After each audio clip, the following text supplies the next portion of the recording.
Elon University fired an adjunct professor this semester. One student says it's all because of inappropriate text messages she and others received. Our Courtney Davis spoke with the student and joins us in the studio with more. Courtney?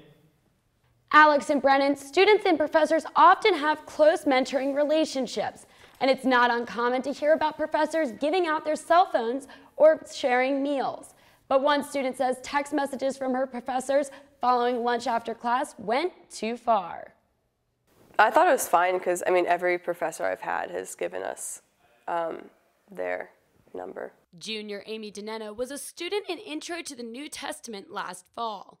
She says text messages she received from her religious studies professor, Hans Arneson, started out friendly about class assignments. He was just a really chill professor and was pretty lenient in things. But the text soon turned inappropriate. He's like, my boss would probably frown on me loving beer with a student, especially a confident blonde woman. I had fun. Dineno says she responded to his text messages to be polite, but wasn't sure how to handle the situation. I didn't know how to react because the way he was talking to me is like the way any guy who was flirting with me in general would talk to me. As the text messages continued, Dineno says going to class became uncomfortable. I would skip classes, I would make excuses for why I couldn't go, and just like the thought of going to class would just make me cringe. Dineno shared with us the text she received, some of which were too sexually graphic to air. One text read, quote, "I wanted to duck into a room with you for a few minutes when you left the room for a second.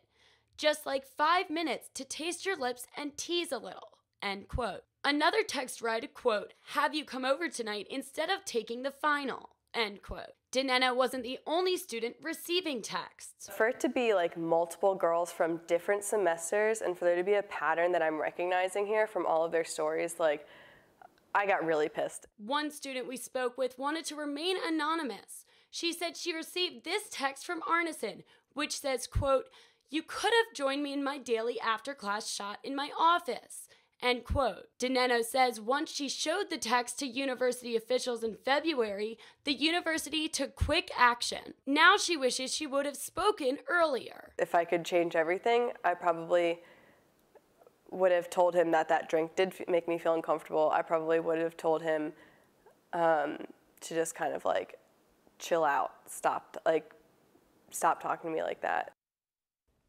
We spoke to Arneson on the phone and he declined to comment. The university also wouldn't comment, saying personnel matters are kept private. In the studio, I'm Courtney Davis. Alex and Brennan, back to you.